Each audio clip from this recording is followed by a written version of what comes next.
Discover what makes you uniquely you. Discover what makes you uniquely you. That's the tagline of one of the newer application of Ancestry.com's business model. For $100, you can receive a kit from this business, and within 6 to 8 weeks, you can know what your ethnic background is across 350 regions. But wait, there's more. For those of you who have not taken a DNA test like this or seen it done, Rachel's grandmother received one at Christmas this year, and it was really interesting. Essentially what you do is you spit in a beaker up to a certain level, and it's a lot of spit, I'll be honest with you, and then you mail it off. And while I haven't done it, I've known several of you that have, and I find it fascinating that you can find out all of your genealogy and a lot of where you're from and those different things like that. This whole research aspect of Ancestry.com that has been brought to light through this company, it's interesting to me because we're able to do something like that. That technology allows us to do that. It astounds me that we have that kind of record. But more than that, I'm surprised in how much traction this whole business has gotten. Millions of people have signed on. Over 7 million people have participated in just the DNA portion of Ancestry.com alone. That does not include the millions who have completed family trees. Some of you, I know that's your hobby, and people that have worked on, that they have 20 billion historical records that have been unlocked since the company's conception. In addition to all of those numbers, the website provides scores and scores of hour-long videos that serve as a how-to guide for the amateur family researcher trying to figure out their ancestry. If all of that doesn't fulfill your desire to seek out your ancestry, the company also boasts professional genealogists who you can privately hire to research your own family. I don't know how much it costs. On the website it says that it involves a personal estimate assessment, which means it's expensive, right?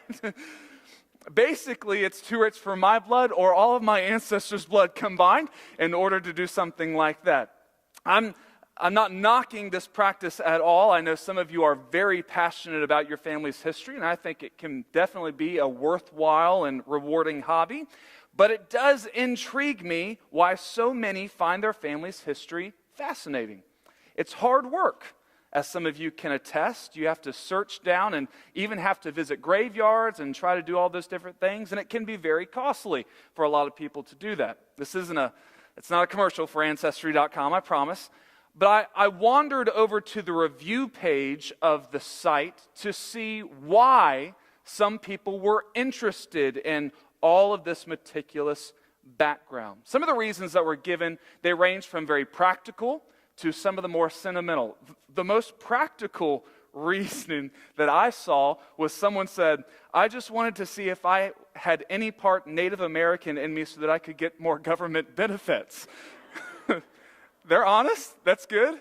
Help with some tuition. I totally agree with that. But more often than not, the comments centered on a more sentimental reason of just wanting to be connected to the past. Reasons are probably as unique as each of the posters or patrons, but that seemed to be what it was. They wanted some connection.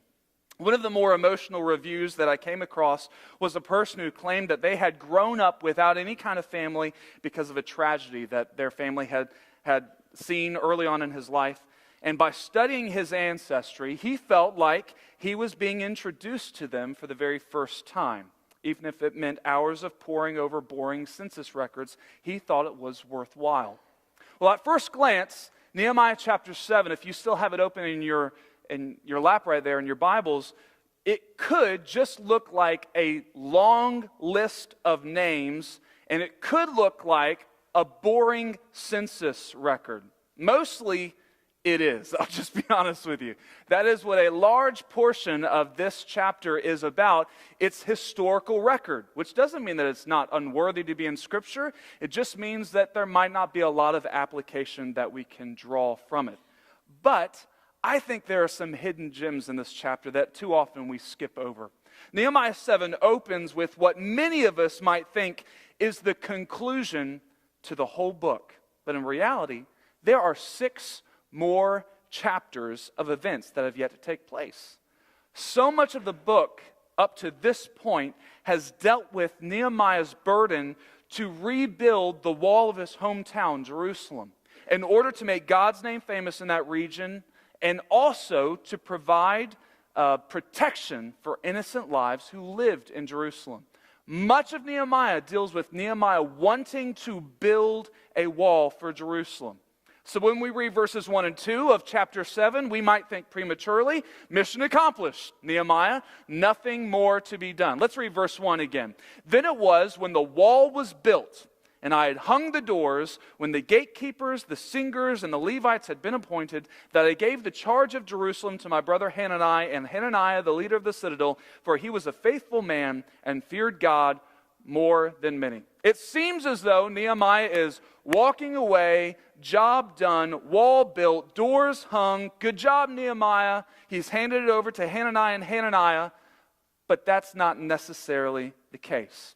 In a way, rebuilding the walls of Jerusalem was the easiest task that Nehemiah was faced with in this entire book. Verse 4 reminds us, now the city was large and spacious, but the people in it were few, and the houses were not rebuilt. What good is this 40-foot tall, 8-foot wide wall that surrounds the entire city, miles of wall? What good is this city if hardly anyone lives there, right? That's the problem that verse 4 proposes. Beautiful big wall, nobody living inside Jerusalem. Years ago, because of Israel's disobedience, God had allowed the children of Israel to be taken captive by surrounding nations. But now, He is allowing them to go back home to this land of His promise so they can be a nation again. And they can start worshiping Him again. An earlier segment had already gone in to rebuild the temple, but they had met with just issue after issue. But now the people who've grown so accustomed to living elsewhere, outside of the land of promise, they are God's chosen people, but they're not living like it. When Jerusalem's open for business, they're comfortable in Persia or wherever they might be serving. Not only did the walls of Jerusalem need to be rebuilt, but the whole city needed to be restored. And more than that, God's people needed to be revived. Nehemiah chapter 7 is the shift in this whole book where Nehemiah can, for a moment, stop being the foreman of the job site and he can begin being the reformer that the Jews need. I can remember being in a college chapel service one time, and the pastor who was preaching talked about how some of the most beneficial days in the ministry is when he went home and he started vacuuming the carpet. And I thought, this guy has lost his mind. He said some of the most beneficial, some of the most promising days in the ministry are when I can go home and just vacuum the carpet. And then he went on to say, the reason for that was because when you minister, when you work with people, you do not always see immediate results. But with vacuuming the carpet, he could at least see lines that he was putting, right? I think sometimes we get into that mindset. I know I do. It is hard work, be you a teacher or a boss of any kind, pouring into other people, and you don't see results immediately. And that's why I love mowing the lawn. I mean, I love seeing job done, okay? Until next week when you have to do it again, especially with all this rain. But you get to see completion. You get to see something done. Here is Nehemiah. He has built the wall. He has that sense of completion. But now the real work has begun where he is going to work on people. Nehemiah, he's been the rebuilder for 52 days. He sees the brick pile slowly diminish. He sees a wall grow before his eyes. And he can literally measure his success in terms of inches, then feet, and then miles. But now Nehemiah the reformer, he's not given that kind of luxury. People are not projects. It's not mission accomplished with people. It's not like you can refer to a spiritual growth chart and see where they need to be developed, work on them for a few hours, and then sit back and enjoy the fruits of your labor. There's no clock in, there's no clock out, there's no mission accomplished, there's no on to the next job. But that's the whole purpose of the wall, the people. That's the whole point of why Nehemiah is doing what he did for the people. And Nehemiah knows that.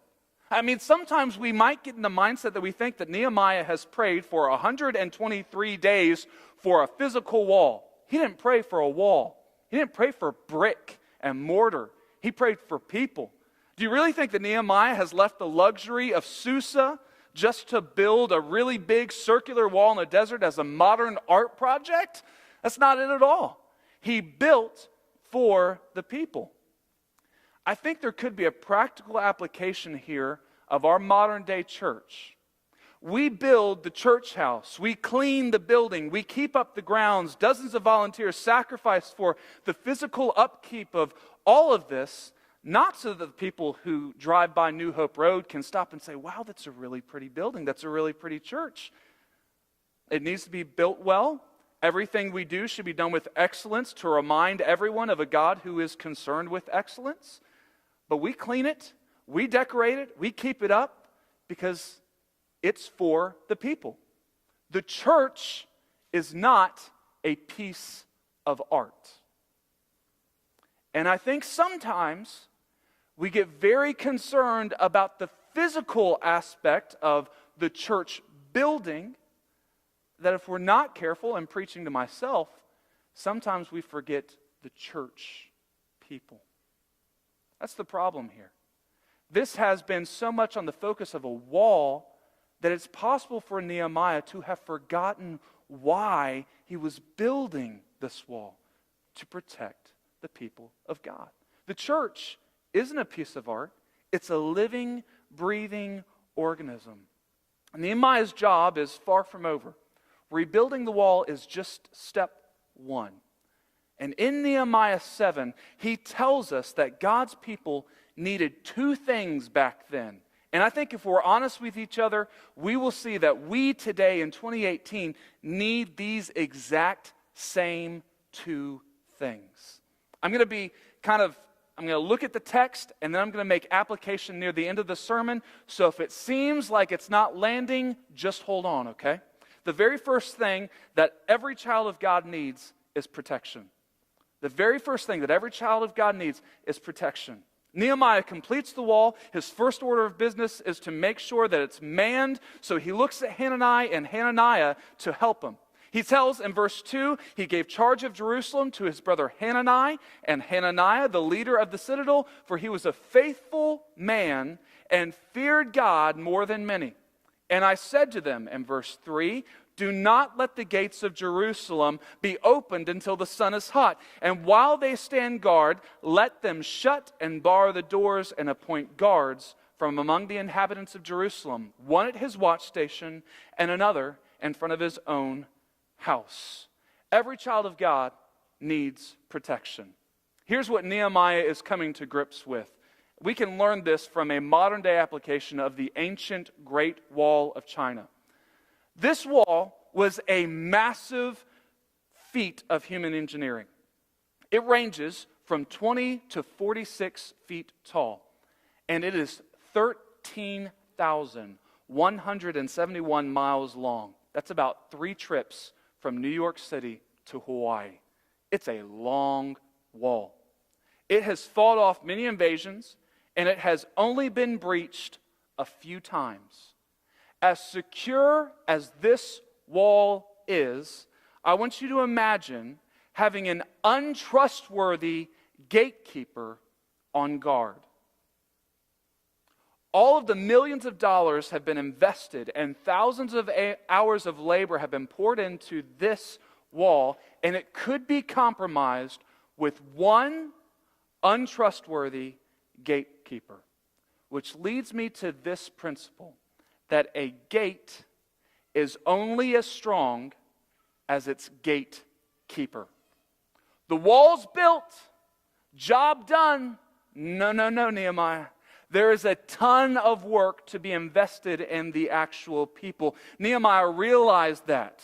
He knew that the strongest aspect of this wall was not the physical structure, but it was going to be the people who manned it. And so he implemented certain protocol that each of the gatekeepers were supposed to adhere to. And the first one is this, is that they were supposed to be faithful. Faithful. Of Hanani and Hananiah, Nehemiah said that they were both faithful men. We don't know much about Hananiah, but we have heard the name of Hanani before. His story intertwines with Nehemiah's in the very first chapter of the book, where he is said to be a close relative of Nehemiah. He's also the one who brings a report of Jerusalem's dire situation to Nehemiah, and he tells him of the wall that is broken down, the city is in ruins, and the people are destitute. Essentially, Hanani was there from the very beginning. I would suggest that he has been Nehemiah's right-hand man in dealing with the tensions between Sanballat and Tobiah and the Jewish spies who have just irked Nehemiah this entire time. In every regard, Hanani and Hananiah, as Scripture says, stood faithful. Faithfulness is one of the most overlooked yet easiest traits that we ought to aspire to in the church today. Faithfulness. It's not dependent on talent or ability, but only passion and commitment. You don't have to be an amazing preacher of God to be called faithful. You don't have to be able to carry a tune in a bucket in order to be called faithful. It is totally and completely detached from talent or ability. It is solely focused on our passion and our commitment to something. Everybody can be faithful. Growing up, one of my favorite ball players was a man by the name of Cal Ripken Jr. I still have some of the fan memorabilia in my office of him. He was an all-star shortstop for the Baltimore Orioles. He later was a third baseman, because I know you care about all that. And his stats prove that he was an all-star. In his career, he had 3,184 hits. That's about 3,184 more hits than I have ever had. He had 431 home runs, 1,695 RBIs. He received 2 MVPs, and he had 19 all-star appearances in his career. But do you remember what Cal Ripken Jr. is most remembered for? The number 2,632. All of the other stats just kind of evaporate behind the person that he was. 2,632. That's the number of games that Ripken consecutively played in his career. 2,632 times he showed up. Imagine that. All of those stats, and what is this man most named for? What was he inducted to the Hall of Fame for? Not homers, not hits, not RBIs, not MVPs, merely showing up and playing the game. Faithfulness is valuable, and anyone can be faithful. Anybody can show up. But you can show up every day, and you can do so consistently, and you can consistently do a bad job. And that's why Nehemiah values the next fear of God protocol that Hanani and Hananiah had as well. That's the second. You must be a God-fearing person in order to be a gatekeeper. You had to be faithful, you had to show up, but you also had to be a God-fearing person. He says of these two men that they feared God more than many. When Moses was commanded by God to set up leaders in Israel, his father-in-law described men who feared God, and he said of them that they were men who loved truth and hated covetousness in Exodus chapter 18. Men who loved truth and hated covetousness. That was the requirements for what it meant to be a man who feared God. Essentially, the fear of God urges us to love others and not look out for our own personal gain. And that's exactly what we want from a gatekeeper. Someone who's going to deal fairly, loving truth with others, and who's not going to take a bribe. He hates covetousness. But how do we know the difference between the two? How do we know what truth versus covetousness looks like? In verse 3 it says, "And I said to them, do not let the gates of Jerusalem be opened until the sun is hot, and while they stand guard, let them shut and bar the doors, and appoint guards from among the inhabitants of Jerusalem, one at his watch station and another in front of his own house." The third principle is that they had to be discerning. They had to be faithful, God-fearing, and discerning men. That's what we want in a gatekeeper. That's what we want from these men who are on guard.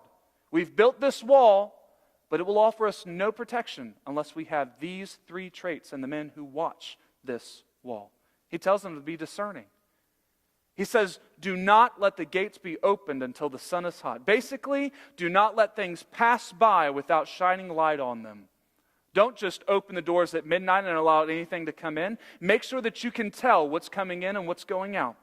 He also says to shut and bar the doors. Basically, do not be careless. Do not carelessly leave a gate open. When someone or something worthwhile and honest needs to come in, needs to go out of the gate, open it. Otherwise, shut the gate. So at this point, you're saying, Corey, I don't care about the three principles that Nehemiah thought that it was worthwhile to have of his gatekeepers. Sure, faithfulness. We all need to be faithful. Agreed. We all need to be God-fearing. I agree. Sure, why not? We all need to be discerning. Why not? What application does this have in my life? Up to this point, we're talking about something that happened millennia ago, not today.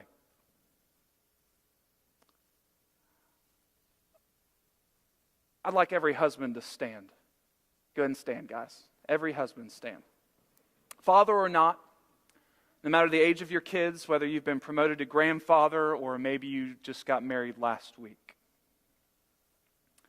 you are a gatekeeper. I just want that to sink in. You are a gatekeeper.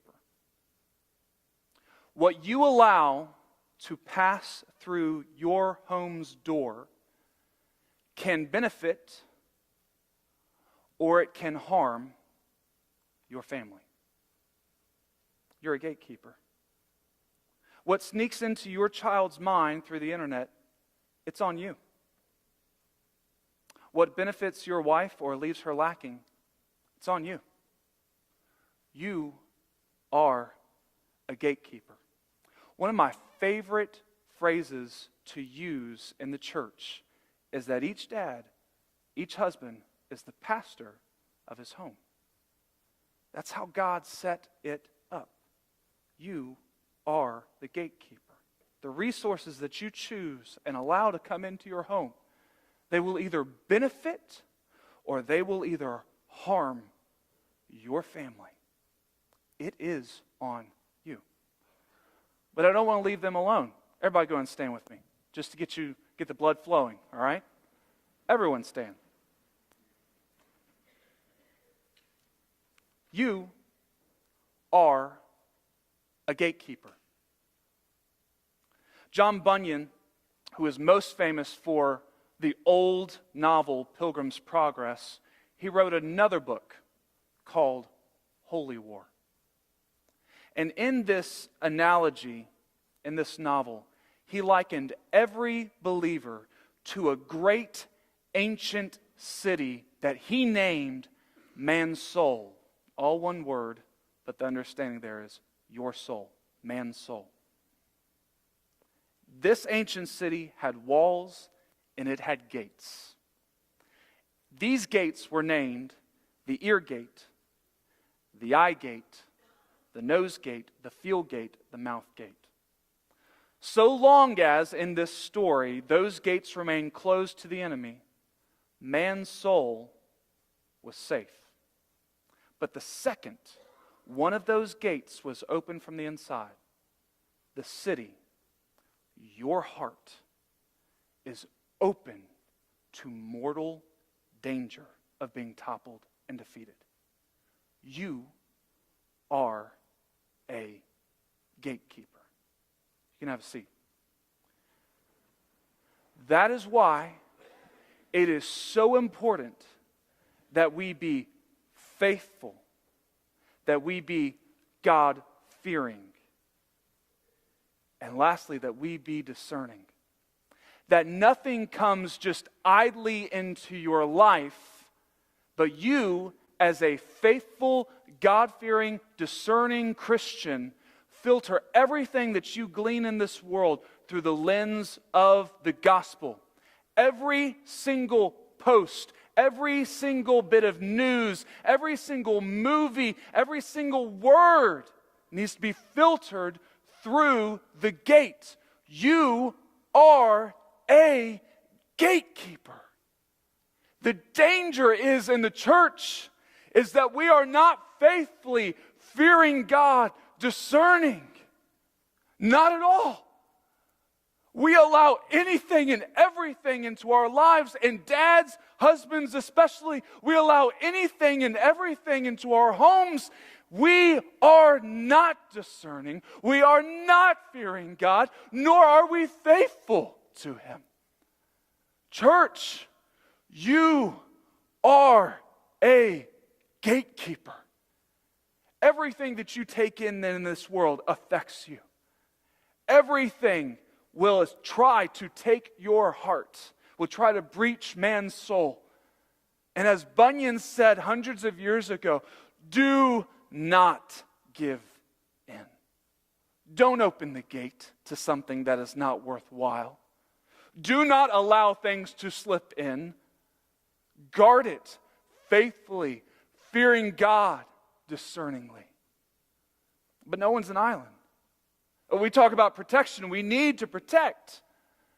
But there's something else that's needed in every child of God's lives. We ought not live our lives as fortresses, but we do need inclusion. And this is why the church is so important. The wall is built. The guards are set. But verse 4 rings hauntingly like a ghost town. Everything's done except for the people, except for the houses. Verse 4, the city was large and spacious, but the people in it were few, and the houses were not rebuilt. The one thing this city needs is the only thing that is a requirement for a city. People. People. The one thing this city needs is people, and they don't have it. They're a small town feel in this massive big city of skyscrapers. So verse 5, Nehemiah says that God put into my heart to gather the nobles, the rulers, the people, that they might be registered by genealogy. And I found a register of the genealogy of those who had come up in the first return. I think as a means to show the children of Israel who lived outside Jerusalem, who had yet to sell the farm and move to the urban environment, move to the city where God had called them to, I think as a means to show the children of Israel that they could move back, that Jerusalem was open for business, Nehemiah does some digging, and he comes up with the registry that was recorded about 100 years ago, prior to that time, when the Jews had endeavored to rebuild the temple.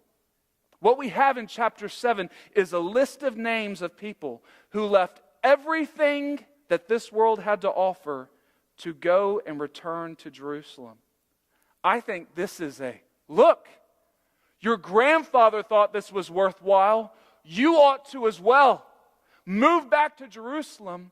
Leave the places where you are now, where you're not acting like the children of God. Come back home. Name after name, father after father, occupation, he begat so-and-so, tribe after tribe. They're all listed. 60 verses we have of that. Each one of these played a role. They look kind of like the final credits at the end of the movie. You'd like to spend some time on them. You know they did something in the movie, but you have no idea what, and they just kind of scroll past. That's what these 60 verses are or so. But then we come to the verse 61, and it's the one that really struck out of my mind this morning. The two things that every child of God needs is protection and inclusion. 61. And these were the ones who came up from Tel Melah, Tel Harsha, Cherub, Adon, and Immer. But they could not identify their father's house, nor their lineage, whether they were of Israel. Skip to verse 64. These sought their listing among those who were registered by genealogy, but it was not found. Therefore, they were excluded from the priesthood as defiled. And the governor said to them that they should not eat of the most holy things till a priest could consult the Urim and Thummim. I want you to imagine for a second those 3 verses. Put yourself in those shoes of those people thousands of years ago. Imagine leaving everything that you knew to come to Jerusalem, because it was your grandfather's dream at one point to return to Jerusalem, and you were going to help rebuild it. More than that, verses 64 and 65 talks about those who thought that they were of the priestly lineage, and they wanted to participate in the worship services in the temple. And you find upon arrival at Jerusalem that you don't have the proper documentation to be let in. Devastating. You had left everything to come back to Jerusalem to what you had always been told was God's promise for the Israelites. And you get there, and you have to show proof of your lineage, and you got nothing. It's devastating. That's what's so precious about the sacrifice of Christ. Hear me in this. If you've got nothing else from being a gatekeeper or anything else, Jesus, the perfect Jew, was sacrificed so that all of us imperfect Gentiles could not only be called children of Abraham, but children of God. There is not one person who wants to be included in the family of God who will not be allowed in. It is inclusive. Everyone who desires Christ is on the list. Everyone who wants in Jerusalem, who wants in the holy city, who wants in the promised land can come in. But, on the other hand, I want you to think with me about how much more devastating would it be to live your life here on earth, to attend church, to try to live a good life, but never take seriously the Lord's command when He said, you must be born again. You must die to old self and you must live in Christ. You must be born again. You live your life trying to do good things, but you are never born again. And you stand before God. You die. You stand before Him, the King of creation, and He opens literally the Lamb's book of life, literally the registry of man's souls, and your name is not there. Jesus spoke of that time. Matthew 7 verse 21, He said, not everyone who says to me, Lord, Lord, shall enter the kingdom of heaven, but he who does the will of my Father in heaven. Many will say to me in that day, Lord, Lord, have we not prophesied in your name, cast out demons in your name, and done many wonders in your name? And then I will declare to them, I never knew you. You're not on the list. You didn't want me in life, so you don't get me in death. I never knew you. Depart from me, you who have practiced lawlessness. That doesn't have to be your story.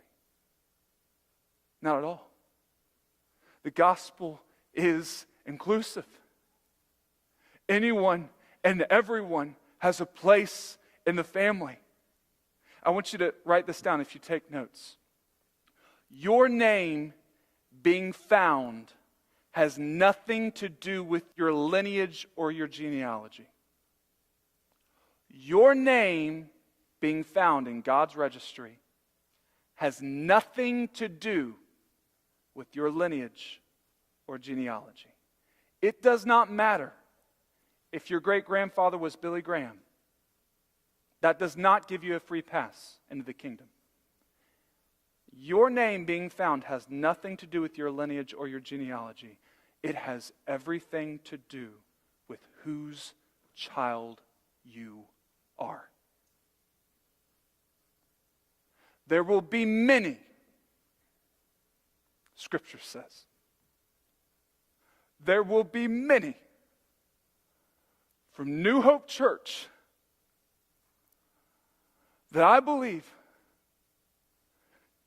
and Jesus said it, who will stand before Jesus expecting to be led into the kingdom, expecting to be led into heaven, because they did nice things, they went to church, they checked all the boxes except the one that matters, and that is they did not accept Christ. They wanted their own life and not His. His was too bloody. It was too self-sacrificing. I want my own will, not God's. There will be many who stand before Him with all the credentials, with all of the lineage, with all of the paperwork in hand, and they'll say, see all these things that I've done? See all these people that I knew in my life? And quite literally, the Lord will take those papers and He will rip them up and He will say, depart from me. I never knew you. You're not part of my family, so it does not matter whose family you are of. Oh, church, that we would be gatekeepers in our homes, Christian, so that we would not raise lawless children who assume because their name's on a Sunday school roll, because their name is on the church membership roll, that means heaven. It most certainly does not. Gatekeepers and registries. If you want in the kingdom, if you want in the promised land, if you want the city that God has promised you, it is open. His arms are wide open on the cross, accepting and wanting anyone and everyone to come. Doesn't matter who you are, what you've done, who your mom and dad were, or who they weren't. Doesn't matter. You can come. But in that day, if you are not His, He will not claim you.